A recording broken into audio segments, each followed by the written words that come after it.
I'm Josepha Guillaume. I'm a classical dressage trainer from Belgium, and I'm all about horse health and happiness.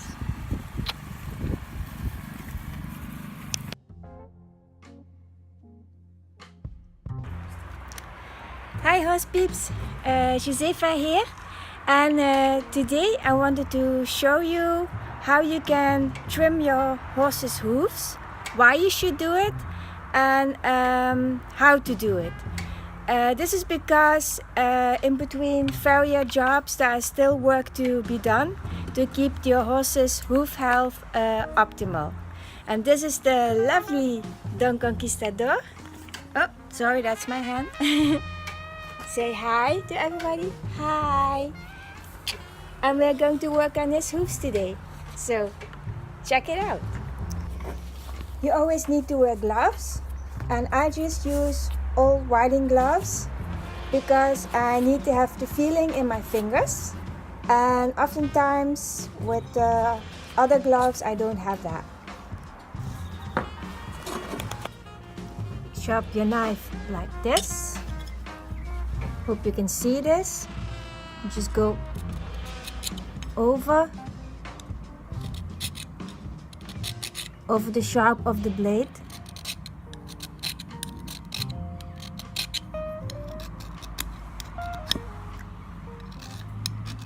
Hurt myself there because it's not the position to do it, but I'm trying to show you how to do it. Maybe this one.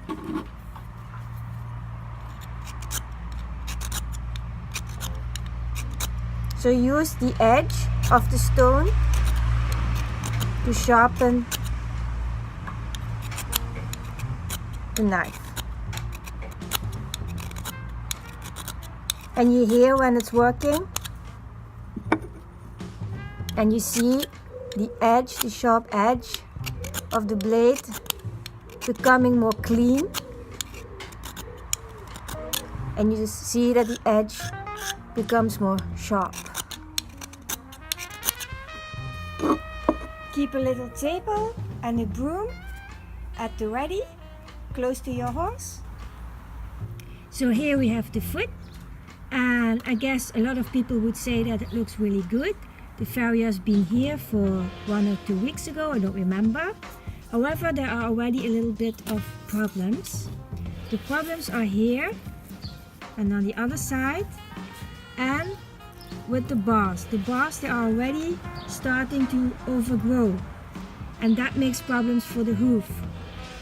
What you can see also here on both sides is that the wall is separating from the inside of the hoof, and that is because there is pressure on the hoof because of the overgrown bars and the wall being too long. So that's not a lot of work, but we are going to correct that.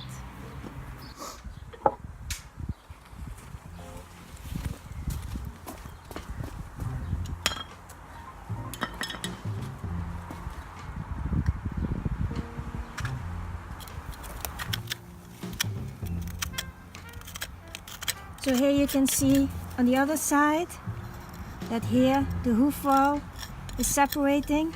A little bit of overgrown bar, not much. So we need to get the pressure off of here, because here stones can go into the crack and separate the hoof wall even more. But as you can see, this is not a good time to show you this, because the hoofs are incredibly hard at the moment. So I can't get much off, but we do our best. Here's a little bit of overgrown bar.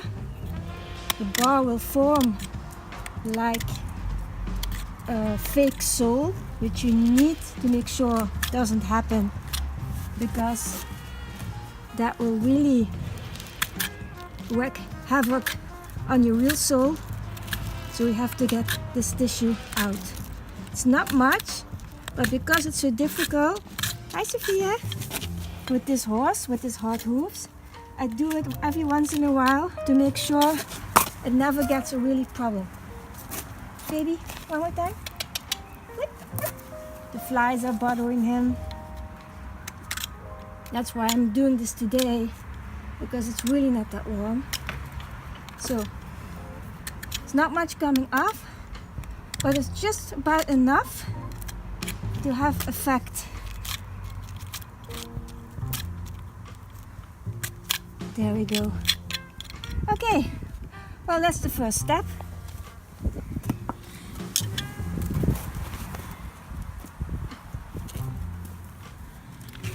So when that step is done, you have to start with the filing, and it all depends on the material you have. If your knife is sharp, if your knife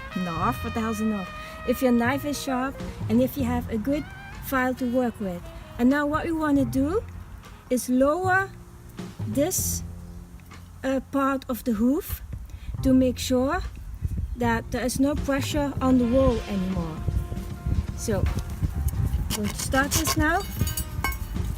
And this hoof is really hard, but there is something coming off. And you know, every millimeter you can get off is already of benefit to your horse's hoof.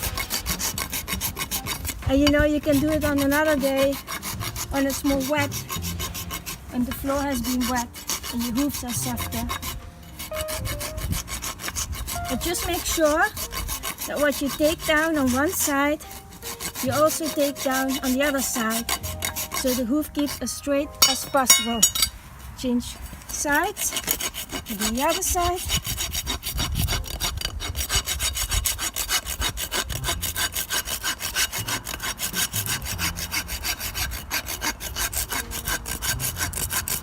As much as we can.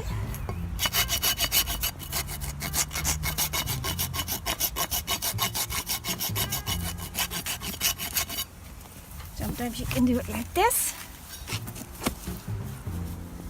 or I do it like this.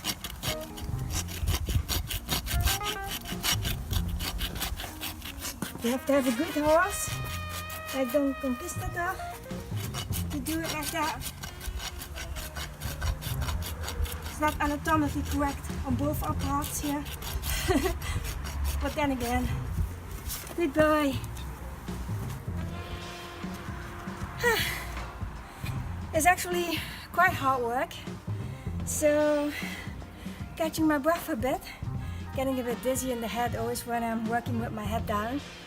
Maybe you guys have that too, I don't know. I do. And there we go again. Come on. A little bit more. Take it off. As best as we can.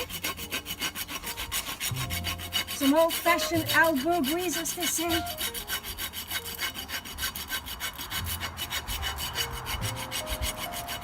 Keep the file straight, and then not so straight, in an angle.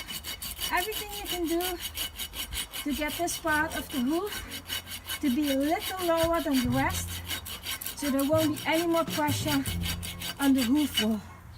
There we go.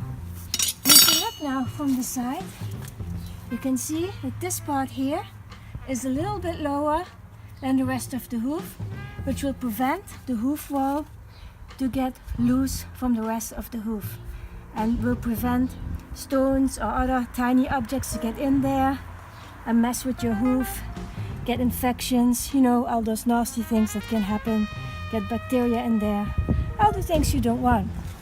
So it's an easy fix, which I think every rider should know and do in between Farrier jobs. So I hope that's helpful for you. I'm going to do the rest of the hoofs now, and then I'm going to rest for a bit.